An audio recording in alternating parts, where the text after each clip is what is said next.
अस्सलाम वालेकुम। क्या स्ट्रेस या तनाव सिर्फ जिस्म को नुकसान ही पहुंचाता है? तो ऐसा नहीं है बिल्कुल भी।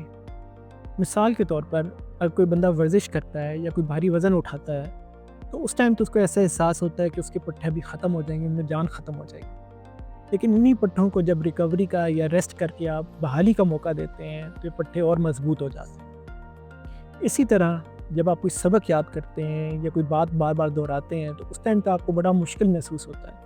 लेकिन जब आप सोते हैं, आप नींद पूरी करते हैं, तो ये वो टाइम होता है, इस दौरान आपकी जो बातें आपने याद की होती हैं, वो आपकी मुस्तकिल याददाश्त का हिस्सा बन जाती हैं।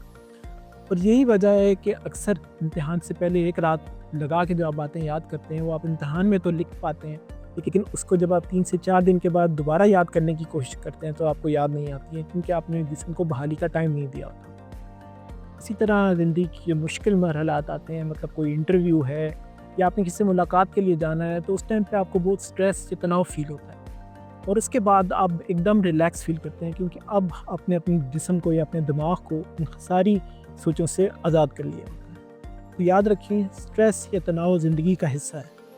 किसी इंसान की ज़िंदगी भी स्ट्रेस या तनाव से खाली नहीं है। लेकिन अगर आप इसी स्ट्रेस या तनाव को अपनी बेहतरी के लिए इस्तेमाल करते हैं, तो इससे आपकी ज़िंदगी भी बेहतर होगी और ज़िंदगी आसान भी होगी। शुक्रिया।